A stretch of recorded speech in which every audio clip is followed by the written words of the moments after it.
ఎరువుల black market మీద అన్నదాత పోరనే కార్యక్రమాన్ని జగన్మోహన్ రెడ్డి గారు 9వ తారీఖున చేయాలని చెప్పేసి ఆదేశాలు ఇవ్వడం జరిగింది. అందులో భాగంగానే ఈరోజు కూడా మనం పోస్టర్ రిలీజ్ చేశాం. ఎందుకంటే ఇంతమంది రైతులు కూడా ఇబ్బంది పడుతూ ఉంటే, ఎరువులు లేక బాధపడుతూ ఉంటే రాష్ట్రంలో చంద్రబాబు నాయుడు కనపడడంలే. ఏదున్నా ఎక్కడ కొలత లేదు. వీళ్ళంతా కూడా వైఎస్ఆర్సీపీ పార్టీకి సంబంధించిన వాళ్ళే అనవసరంగా రాద్ధాంతం చేస్తామని చెప్పేసి చెప్పడం జరుగుతూ ఉన్న పరిస్థితి కూడా మనం చూసాం. అంటే చంద్రబాబు నాయుడుకి కానీ ఆ పార్టీ నాయకులు కానీ ఇక్కడ కనపడదు. రోజు మన సాక్షి టీవీలో వస్తూనే ఉంటుంది ఎక్కడెక్కడైతే ఎరువులు కొలుతుంది, ఏ విధంగా కొట్లాడుకుంటా ఉన్నారు ఎరువుల కోసం అని చెప్పేసి వాళ్ళు కనపడడంలే. అంటే వాళ్ళు ఏబిఎన్, TV5, ఈనాడులో చెప్పిందే కరెక్ట్ అని చెప్పేసి మాట్లాడడం జరుగుతూ ఉన్న పరిస్థితి కూడా చూస్తాను. అంటే అంత ఇదిగా ఈరోజు ఈ ప్రభుత్వం ముందుకు పోతానని చెప్పేసి కూడా నేను చెప్పడం జరుగుతూ ఉంది. ఏదన్నా రైతులు మామూలుగా ఎరువులు ఎప్పుడైతే సీజన్ వస్తుందో, ఎరువుల సీజన్ వస్తుంది, ముందుకు రాని అందరూ అడ్డం ఉండదు.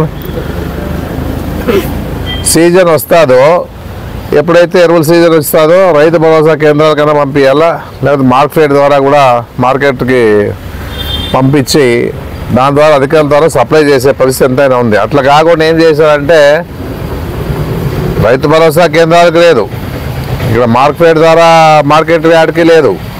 ఏదున్నా వాళ్ళంతా స్వార్థ రాజకీయాలు చేస్తూ ప్రైవేట్ పరంగా ప్రైవేట్ వ్యక్తులకి ఎరువులు ఇవ్వడం జరిగిందని చెప్పేసి కూడా మనం చూస్తూ ఉన్నాం. దాని ద్వారా ఏమవుతా ఉంది, పక్కదావ పడుతూ ఉంది. అసలైన రైతులకి యూరియా అందుకోకుండా, ఎరువులు అందుకోకుండా బ్లాక్ మార్కెట్గా వచ్చి, అంటే అంత కఠినంగా ఉంది ఎరువులు పరిస్థితి అని చెప్పేసి చేస్తూ దాన్ని బ్లాక్లో అమ్మేదానికి ప్రయత్నం చేస్తూ ఉన్నారు. ఒక బస్తాపై 200, 150 వరకు పెంచి అమ్ముకునే పరిస్థితి వస్తూ ఉంది. దాదాపుగా 300-400 కోట్లు దీని మీదే సంపాదించడానికి ఒక అవకాశం ఉందని చెప్పేసి కూడా చెప్పడం జరుగుతూ ఉంది. ఇదంతా కూడా ఎవరికి వస్తుంది, నాయకులకి, వాళ్ళు వీళ్ళంతా కూడా పంచుకోవడానికి ఈ కార్యక్రమాన్ని చేస్తూ ఉన్నందుకు నేను తెలియజేస్తూ ఉన్నాను. ముఖ్యంగా ఇదే కాకుండా రైతుల పరంగా మాట్లాడితే రైతులకి ఇన్పుట్ సబ్సిడీ కూడా ఇప్పుడు పంట వర్షాలు అధికంగా వర్షాలు ఇచ్చాం, కానీ దాని పరిస్థితుల్లో ఈరోజు పంట సర్వే చేసి ఇన్పుట్ సబ్సిడీ ద్వారా వాళ్ళకి సాయం అందించేది ఒకటి. గతంలో జగన్మోహన్ రెడ్డి గారు ఏం చేస్తారండి, రైతులందరికీ కూడా క్రాప్ ఇన్సూరెన్స్ కడతా ఉండే, ప్రభుత్వం ద్వారా కట్టేస్తూ ఉండే. దాని ద్వారా రైతులంతా కూడా ఏదైనా నష్టపోయినా కూడా ఇన్సూరెన్స్ వాళ్ళకి వచ్చి ఎన్నో విధాలుగా వాళ్ళు ఆదుకోవడం జరిగిందని చెప్పేసి కూడా నేను చెప్పడం జరుగుతూ ఉంది. ఈ విధంగా ఈరోజు ఈ గవర్నమెంట్ ఈ విధంగా నడుస్తూ ఉంది. అదే కాకుండా రైతులు అవమానపరిచే విధంగా మాట్లాడతాడు అచ్చెన్నాయుడు. ఎందుకంటే బఫే సిస్టమ్ అంటే రైతు ఎరువులు దొరుకుతూ ఉన్నాయి, అందరికీ ఉన్నాయి, మళ్ళా ఎందుకు మీరు ఇబ్బంది పడతారనే విషయం చెప్పేదానికి బఫే సిస్టమ్, అంటే అందరికి అన్నం ఉంది, అన్నం తింటారు అందరు కూడా అన్నట్లుగా బఫేతో పోల్చి రైతులు అవమానపరిచే విధంగా చేస్తూ ఉండే పరిస్థితి కూడా ఉంది. ఏదన్నా ఈ విధంగా ఈరోజు ఇప్పుడు గమనించాలా. ఇప్పుడు గతంలో కూడా చంద్రబాబు నాయుడు ఏం మాట్లాడాడు అందరికీ తెలుసు, అది వ్యవసాయమే దండగంట ఆయనకి. మళ్ళీ ఈరోజు ఆ పరిస్థితి తీసుకొచ్చే పరిస్థితి చంద్రబాబు నాయుడు చేస్తూ ఉన్నాడు. రాష్ట్రంలో రైతులకు ఏ విధంగా కూడా సరైన వాళ్ళకి ఎరువులు అందుకోకుండా, విత్తన సరఫరా లేకుండా, రైతు భరోసా కేంద్రాలను కూడా వాడుకోకుండా వాళ్ళు ఇష్టానుసారంగా ఇష్టారాజ్యంగా వ్యవహరిస్తూ రైతులకు నష్టపోయే విధంగా చేస్తూ ఉన్నారు. ఏదున్నా రైతు అంటేనే చంద్రబాబు నాయుడు గిట్టదు. మళ్ళా రాజశేఖర రెడ్డి గారు వచ్చి రైతులు పండగ మాదిరి జరిపే విధంగా చేసిన పరిస్థితి కూడా ఉంది. మళ్ళీ జగన్మోహన్ రెడ్డి ఇచ్చినా కూడా అన్ని విధాలుగా సహకారం అందిస్తాడు. గతంలో రాజశేఖర రెడ్డి రైతు రుణమాఫీ చేశాడు, దాంతోపాటు ఉచితంగా కరెంట్ ఇచ్చినాడు.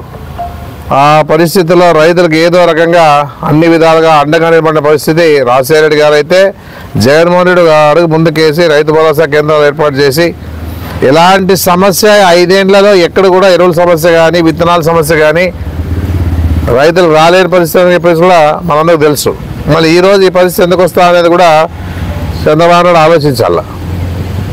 వాళ్ళు ఇష్టానుసారంగా హామీలు ఇచ్చేది అధికారులకు వస్తేనే మర్చిపోయేది. ఆ పరిస్థితుల్లో గతంలో నుంచి జరుగుతూ ఉంది. అయినా ప్రజలు నమ్ముతారు చంద్రబాబు నాయుడు. ఆ హామీలు ఇస్తారో లేదో అని ఆలోచించకుండా ఏది ఇచ్చినా కూడా జగన్మోహన్ రెడ్డి ఇచ్చిండే కార్యక్రమాల కంటే ఎక్కువ ఇచ్చే పరిస్థితి లేదు. ఎందుకంటే ఇప్పుడు 5 ఏళ్ల పరిపాలనలో ఆయన చూసాం, ఎక్కడ కూడా ఎప్పుడు కూడా ఇచ్చిన మాట నిలబెట్టుకోవడానికి ప్రయత్నం చేశాడు. కరోనా వచ్చినా కూడా ఆయన అన్ని విధాలుగా ఆ రోజుల్లో రైతులకు కానీ ఇచ్చిన హామీలు కానీ నెరవేర్చుకుంటూ వచ్చాడు. మళ్ళీ చంద్రబాబు నాయుడు సూపర్ 6 ఇచ్చి అప్పుడు ఇచ్చేసాను అయిపోయింది అనే పరిస్థితి, అంటే మభ్యపెట్టే పరిస్థితి మాత్రం బాగా చేస్తూ ఉన్నారు. అంటే వాళ్ళు చెప్పిందే నమ్మాలి, మనం వేరే విషయం మాట్లాడరాదు. ఆ పరిస్థితి ఈరోజు ఈ రాష్ట్రంలో జరుగుతుందని చెప్పేసి కూడా మనం చూస్తూ ఉన్నాం. ఇప్పుడు ఎరువులు లేవయ్యా అంటే ఎందుకు లేవు, ఉన్నాయి, సఫిషియెంట్గా ఉన్నాయి, రైతులకి ఏ విధంగా కూడా ఇబ్బంది లేదు. అదే పనిగా దీన్ని క్రియేట్ చేస్తూ ఉన్నారు, వీళ్ళంతా కూడా లేనట్లుగా క్రియేట్ చేస్తూ ఉన్నారని చెప్పేసి చెప్పే మాట చెప్తా ఉన్నారు. కానీ ఈ విధంగా ఈరోజు ఈ ప్రభుత్వం పరిపాలన నడుస్తూ ఉందని చెప్పేసి మేము చెప్పడం జరుగుతూ ఉంది. అందుకే రేపు రైతు పోరు ద్వారా మళ్ళీ మనమంతా కూడా ప్రభుత్వానికి తెలియజేయాలి, ఎరువులు లేవు, ఇబ్బందిగా ఉంది.